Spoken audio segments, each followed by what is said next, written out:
Hey everybody, have a wonderful day. Subscribe our channel for future updates, and follow our social media pages.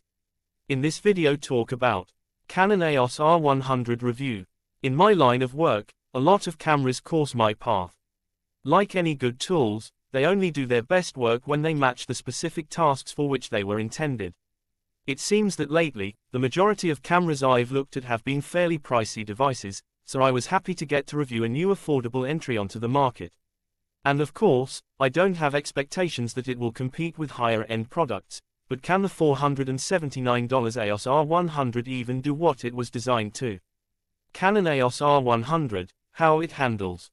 You see, the Canon EOS R100 is intended to be an affordable gateway into a more advanced camera with full manual controls, aimed specifically at beginners and smartphone users.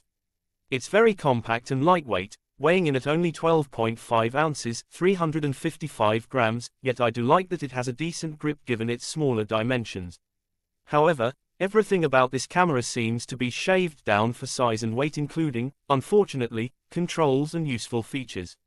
It's a bare-bones affair with only one control dial and a rather clunky interface to toggle between exposure settings. Sure, we have seen this before on other entry-level cameras, but that doesn't mean it should be an acceptable thing to do. I'd argue that a camera meant for beginners should have as easy a control interface to use as possible, but the R100 seems to almost want to teach new users not to explore the manual controls. The battery is the Canon LPE17, providing 400 CIPA rated shots, which is certainly appropriate for this price. There is only one SD card slot, but this is again perfectly reasonable at this price.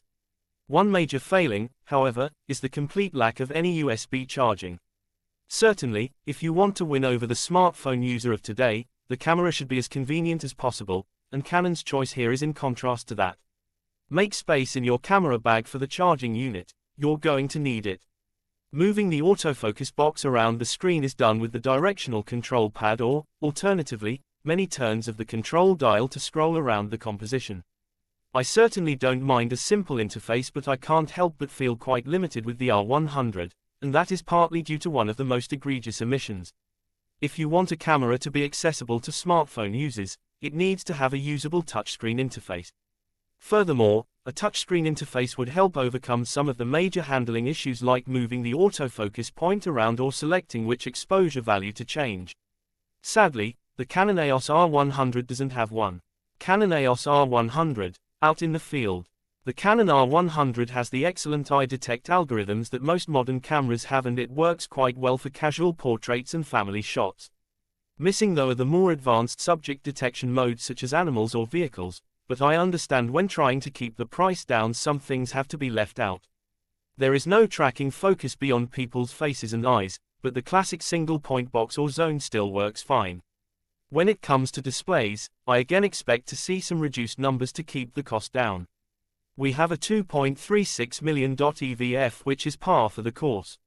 However, the refresh rate is limited to 60 frames per second, which is itself not a big deal, but the magnification is quite low and gives the feeling that you are viewing your environment down the end of a dark hallway.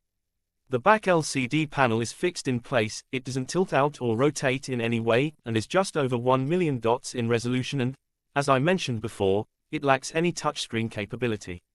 With the aforementioned SD card slot, I didn't expect the camera to shoot quickly or for very long. The R100 maxes out at a very decent 6 pictures per second, but can only sustain that for about 10 raw files in a row before slowing down. In JPEG mode, it will go and go, though. This is a totally acceptable compromise to make to keep the cost affordable, so I forgive the R100 here. Images are excellent as usual from Canon, as the 24-megapixel sensor delivers nice colors and good dynamic range. Low light performance is decent too, and you will get the benefits over a smartphone that manual controls and a larger sensor promise to deliver. The camera utilizes an electronic first curtain system which doesn't give rolling shutter like a fully electronic shutter would, but at the same time is quiet and stable when shooting. Snapping photos, I could barely feel any disturbance, and the camera should be able to handle sharp pictures, even at slower shutter speeds. Canon EOS R100, video features. 4K recording seems to be the minimum standard that needs to be advertised for any contemporary camera, and the Canon EOS R100 does it, barely. You can only record at 24p, which won't necessarily mesh well with any other video you might want to combine from your smartphone. Even then, the 4K footage is heavily cropped, which will cost you any wide-angle look you were hoping to maintain.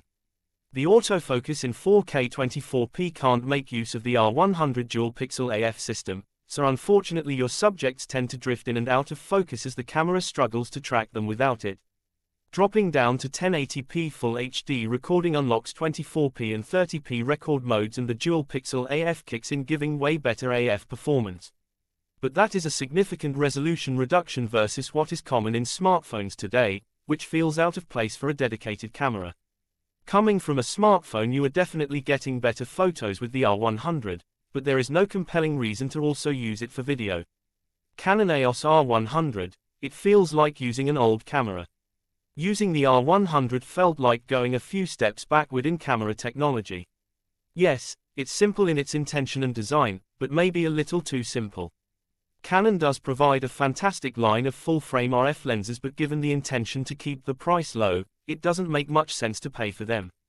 There are only 3 zoom lenses for the APS-C sensor size of the R100, and sadly almost no third-party lens options to easily purchase, and those that you can won't support autofocus. Although the $479 price is very compelling for a standalone camera, I can't help but feel like spending a little more to get something way better.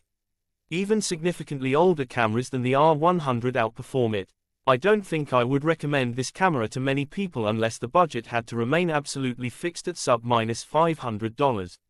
Even then, I would probably just stick to my smartphone. Are there alternatives? The older Canon M50 Mark II kit makes a lot of sense given its similar price. It's smaller, has a good touchscreen interface, and has access to some excellent dedicated lens choices. I'd probably get it over the R100 even though its lens mount might be in its last days. The Sony a6100 has an even worse EVF, however, it gives you decent video capability, excellent autofocus performance, and a touchscreen interface. You also have access to a much more robust lens selection to grow into. It might cost more, but the R50 is far more sophisticated. It's worth the higher cost with its nicer controls, more advanced autofocus, and better video capabilities. Should you buy it? No. If we judge this camera as a way to appeal to the smartphone crowd like Canon designed, it falls short. If we judge it as a good beginner camera, it's too simplistic. Thanks for watching this video. For more updates, touch with us. What you think about Canon EOS R100,